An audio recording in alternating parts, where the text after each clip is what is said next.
domestic violence itu kan, sang penganiayaan terhadap istri, apa memang ada atau sering terjadi atau sering dilaporkan kalau di Karangasem, Yogyakarta? Di lingkungan saya nggak begitu banyak, hanya saja kadang terjadi itu tadi, si anak laki-laki terutama masih dalam satu rumahnya, pendirian seorang anak tidak sama sekali karena masih tergantung ada ibu, ada orang tua yang bisa menyukai. Anak kadang santai, jadi ketika dia punya dana kadang untuk seneng-seneng sendiri untuk makan, jadi biasakan terpenuhi kebutuhannya dengan orang tua.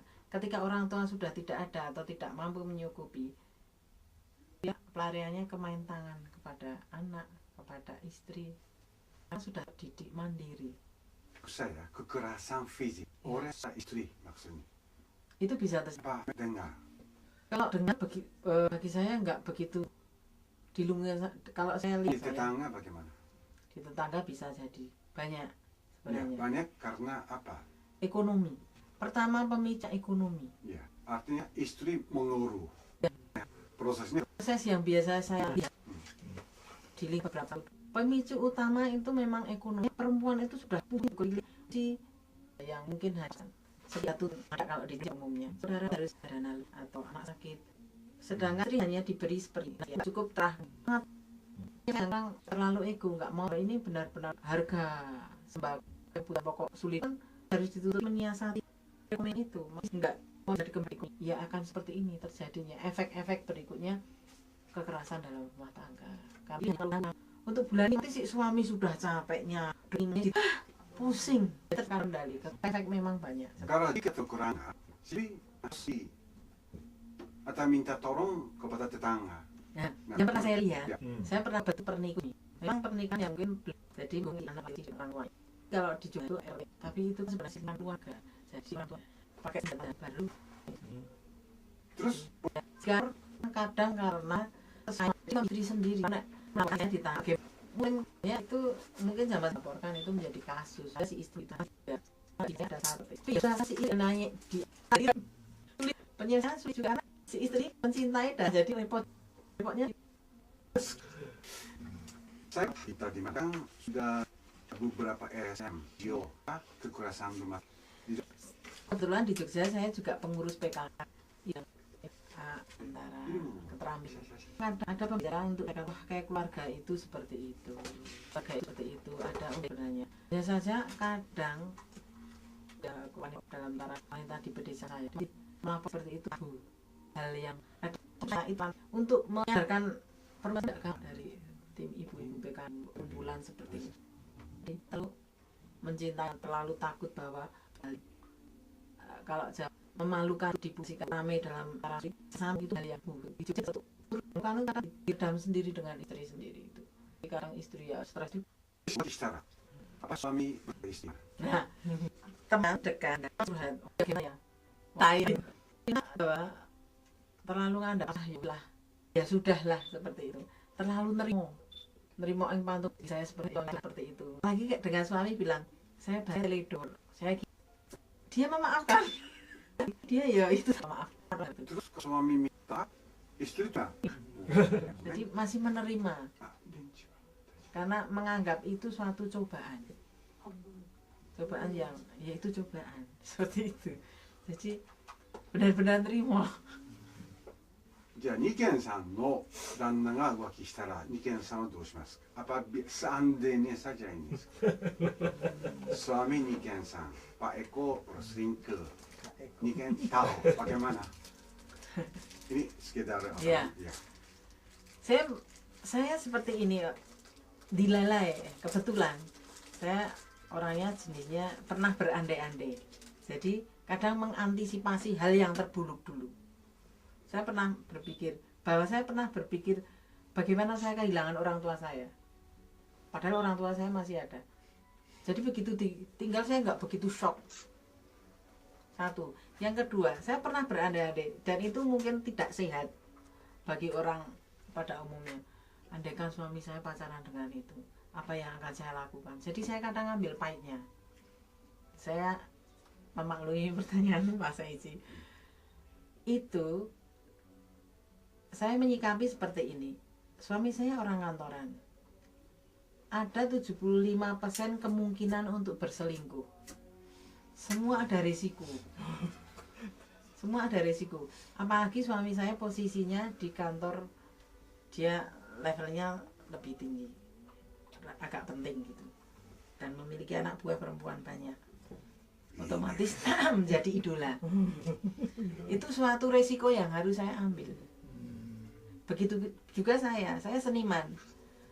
Teman perempuan seniman mungkin hanya 1-2. Dan itu suatu resiko saya memiliki teman laki-laki banyak dan ada kecemburuan dari istri-istrinya. Walaupun saya tidak melakukan apa-apa. Itu sudah naluri seperti itu. Jadi tergantung cara berpikir masing-masing. Dalam menyikapinya, saya memang ini pernah kejadian.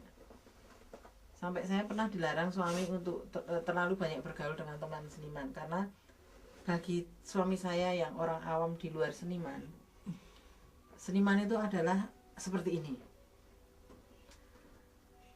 Yang rokok, ya minum, ya tato, ya dengan siapa saja, seperti itu.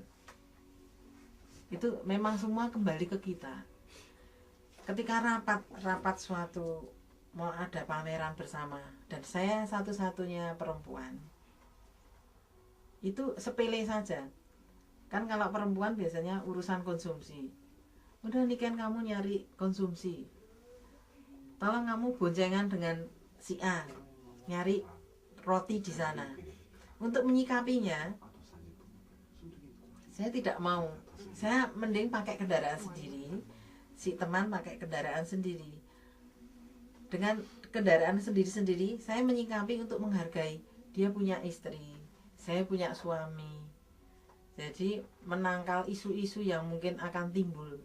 Oh, si A boncengan dengan ini. Kan tergantung kita menyikapi aja. Begitu juga dengan suami saya yang dipertanyakan dengan Pak Saidi tadi. Di kantor, itu sangat mungkin. Hanya saja saya juga kadang gambling. Wah, dia makan bersama, dia makan bareng. Kadang saya juga kembalikan ke saya sendiri. Teman saya laki-laki juga banyak. Mungkin perasaan juga seperti itu. Dan itu saja mungkin bisa terjadi. Tinggal komunikasi antara suami istri di rumah aja seperti itu. Seperti itu. Ya, kalau biasanya kalau di Jepang diketahui oleh sang istri, pertama langsung marah. Itu sudah pasti. Sehingga bisa juga terjadi perceraian. Nah, ini sekedar cerita omong kosong. Seandainya Gen-san tahu bahwa istri suami marah terus, tapi tidak berminat cerai. Karena lihat dulu kasusnya. Ya, saya lihat dulu kasusnya.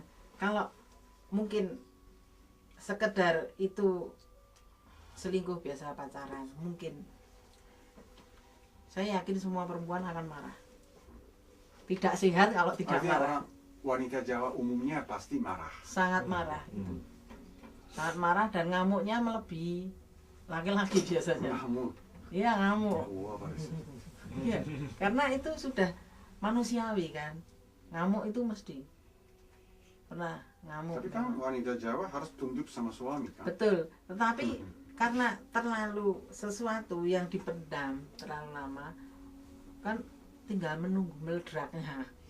Kan kadang meledaknya lebih mengerikan. Kayak Gunung Merapi. Itu mabluk. Itu seperti itu kadang. Jadi kadang lebih mengerikan di luar batas akal pikiran pada umumnya biasanya. Dan biasanya kalau yang biasa rame, wes biasa rame. Kalau biasa di kalangan masyarakat Jawa, suami istri lagi sengketa mau bercerai, caranya gimana itu? Lempar piring atau apa? Itu masalah lempar piring kan spontan. Jadi umpamanya begitu ya. Saya umumnya, paham. saya ingin tahu umumnya kira-kira. Paham saya pertanyaan mana itu. Oke, diibaratkan suami saya kerja. Saya dengar dari orang lain, suamimu seperti ini. Pulang kantor, sepele aja nggak buatkan minum gitu. Tahu-tahu saya ngomel nggak jelas, biasanya suami merespon, kenapa? Lah kamu, nah seperti itu. Jadi nggak langsung suami pulang lempar piring, enggak. Nah kecuali kejadian itu ada di rumah atau langsung melihat, biasanya itu refleks, seperti lempar piring, memukul, itu biasanya refleks. Itu udah manusiawi seperti itu. Emosi itu jiwa manusia pada dasarnya punya emosi, cuman tingkatannya emosinya seberapa, kesebarannya seberapa, pengendalian emosinya seberapa.